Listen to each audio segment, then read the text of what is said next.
continuation of One Direction Slave by Larry is what we aim for. Liam's POV. When I saw Niall, my heart broke. He looked so helpless under the bastard's grip. I came prepared for danger. I took out the small hammer and I threw it at the bastard's head. His lip grip loosens on Niall and he falls to the ground, the bloke.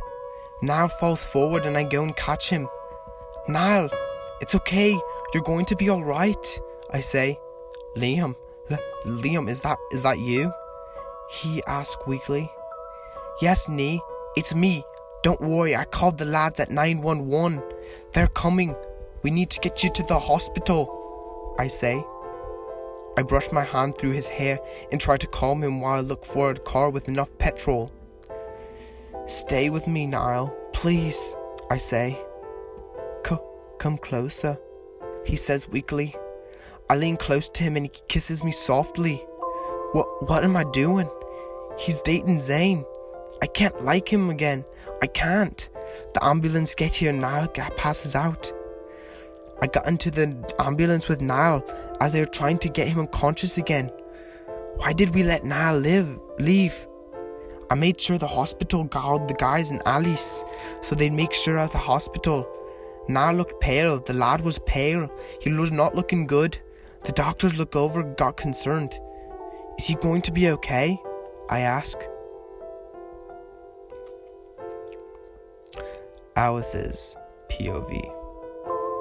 When we got to the call about Niall, we raced to the hospital as fast as possible. We had to take the limo because someone took the BMW, which we're assuming was Zane. We still don't know where he is. We've tried calling him, but there's no answer. We get to the hospital and rush to the desk. The lady at the desk almost has a heart attack when she sees the boys. You're One Direction. How may I help you? She says. We're here to see our lad Niall, Harry states.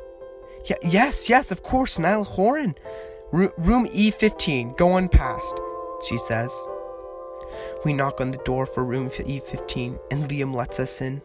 We all take a seat and stay silent for a moment. So, Liam, how is he? I ask.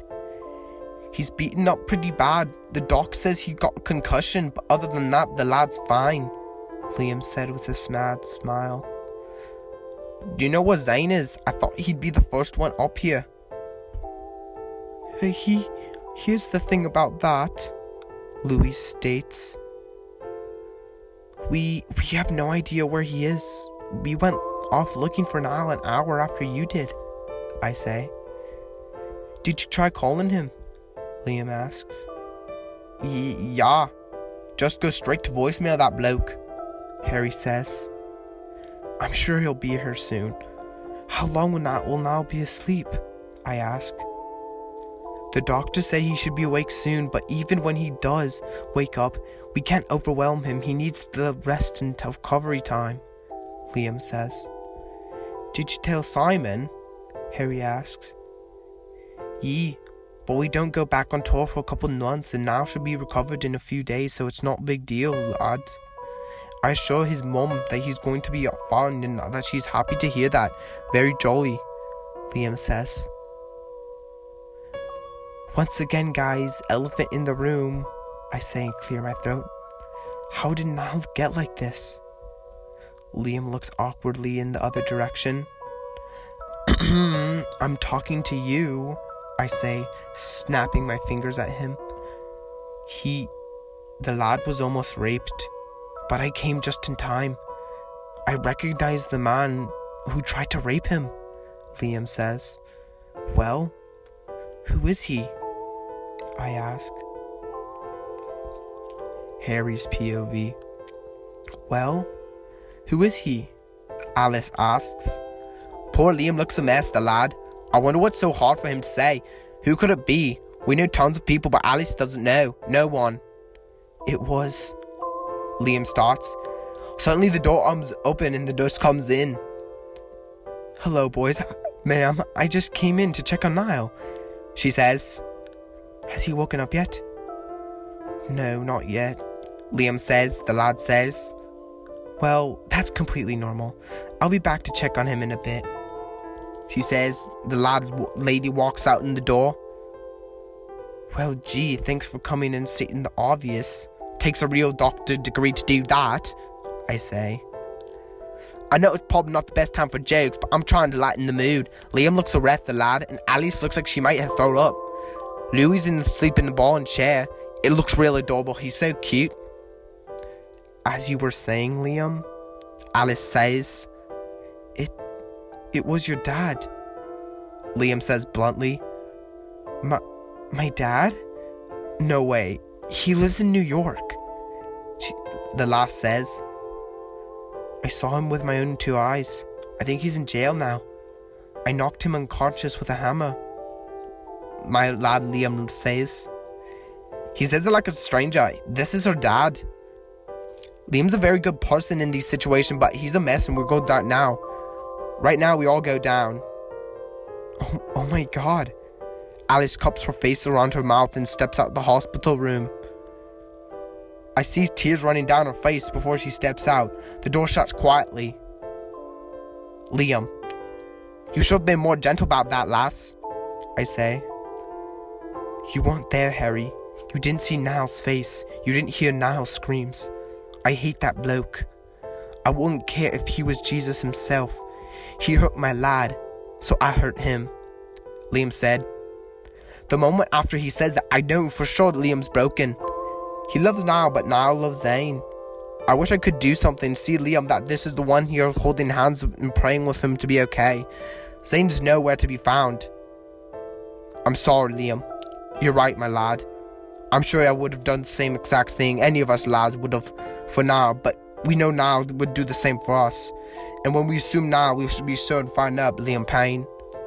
I put my hand on his shoulder. You're the bravest, most loyal lad I know, and I say plug and in the pod turned into a hug. I feel his silent sobs on my shoulder. It's going to be okay, Liam. The important thing is that Niall is here now and safe. Suddenly the door slams open. It's Alice. Guys, it's Zane. Come quick, she says. Someone needs to stay here with Niall, I yell. Louis jerks awake. I'll stay, Liam says. Come on, Lou, hurry, it's Zane, I say. Louis and I run and follow back into me, Alice. We see doctors and nurses pushing a gurney. The person in the gurney is Zane, my lad Zane. There's blanket on him and except his hair, which is a mess. Definitely not how I wanted to go down. Louis falls to the floor crying. Alice chases and screaming something I can't see and muck it out. I'm standing here frozen. Everything is slow motion. There's ringing in my ears. Zane put in the same room as now after his surgery. We requested it and they wanted it. The doctor come in, starts solemn expression on his face. So is he going to wake up, Doc? I ask. The doctor gave me a pained look. I dropped to my knees in complete and utter sorrow.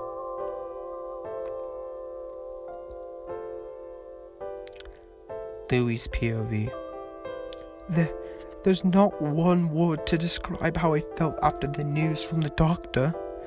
I can still hear them floating around in my brain. We don't know when Zane will wake up, or if he will ever wake up. He's in a coma, and because he's in a coma, he might never wake up. So he just lays there lifeless. He looks so peaceful. We found out that Zane was in a gruesome car accident.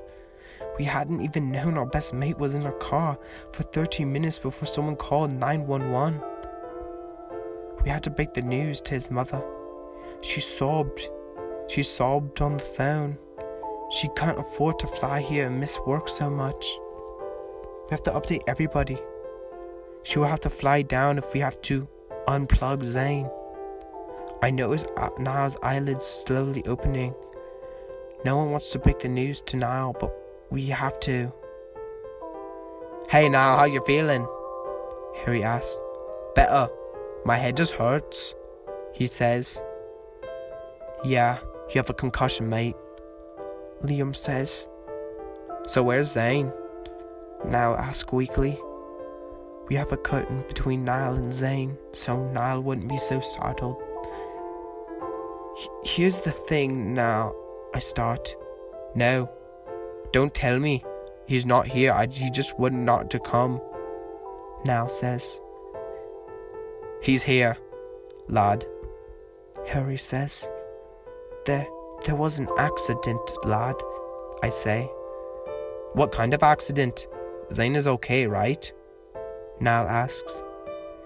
His eyes plead for an answer that we can't give him. I move the curtain. He's just sleeping, right? Niall asks. No, he's in a coma, Liam says.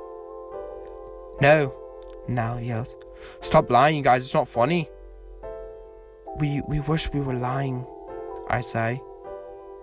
We all need to feel strong for Niall and Zane. No! Niall screams and cries out for Zane. He tries to get up, but we have to hold him down. A nurse comes in and gives him a shot to make him sleep. I watch his body slowly goes limp and his eyes close. It's the weakest and smallest I've ever seen now, and that alone kills me and kills us inside. I walk over next to Zane. They say when someone comes in a coma, they can hear you. Please wake up, Zane. We need you here. To be continued.